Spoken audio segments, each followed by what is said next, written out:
बिस्मिल्लाहिर्रहमानिर्रहीम। अस्सलाम वालेकुम। मैं हूँ मोहम्मद उमैर।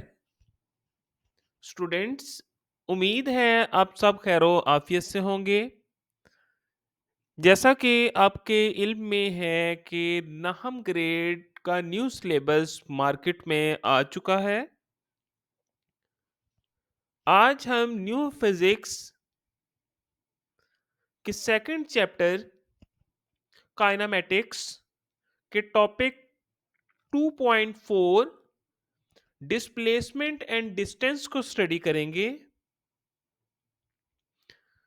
तो चलिए शुरू करते हैं।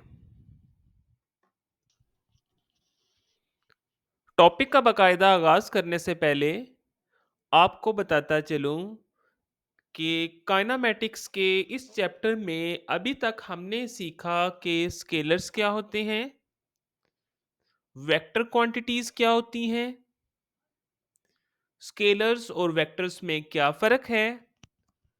आज हम इसी से आगे बढ़ेंगे और डिस्टेंस और डिस्प्लेसमेंट को स्टडी करेंगे और देखेंगे कि इनमें क्या फ़र्क है, कौन सी क्वांटिटीज स्केलर हैं और कौन सी क्वांटिटीज वेक्टर्स हैं। तो चलिए शुरू करते हैं। डिस्टेंस जैसा कि डेफिनेशन में बताया गया है कि पॉइंट ए से लेके पॉइंट बी तक एक्चुअल पाथ की लेंथ को ही डिस्टेंस बोला जाता है।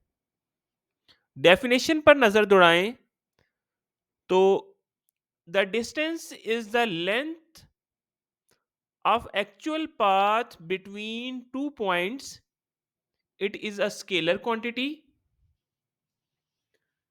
अब ये स्केलर कैसे है कि डिस्टेंस को डिफाइन करने के लिए हमें सिर्फ और सिर्फ मैग्नीट्यूड और प्रॉपर यूनिट की जरूरत होती है।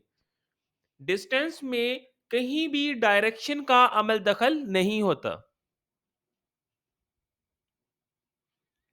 डिस्टेंस को हमेशा मीटर में मापा जाता है और यही इसकी एसआई यूनिट है। क्लियर?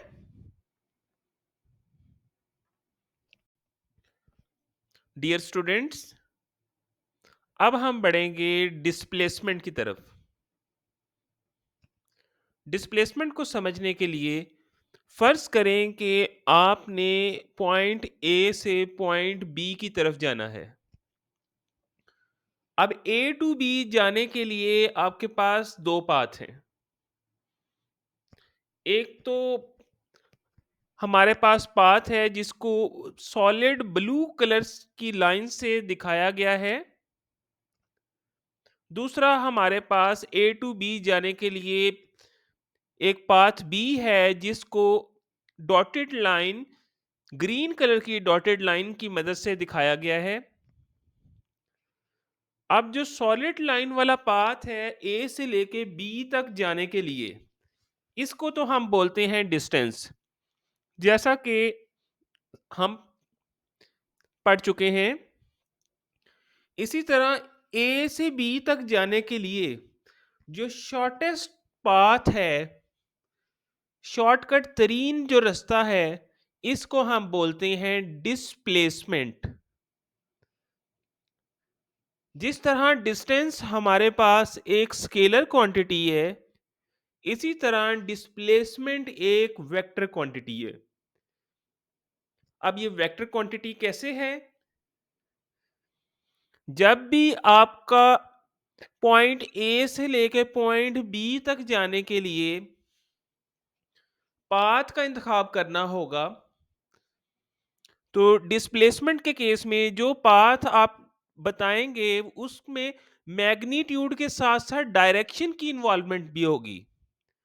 तो जैसा कि हम वेक्टर की डेफिनेशन में पढ़ चुके हैं, हर वो क्वांटिटी जिसके मुकम्मल इजहार में मैग्नीट्यूड के साथ साथ डायरेक्शन का अमल दखल हो, वो क्या कहलाती है?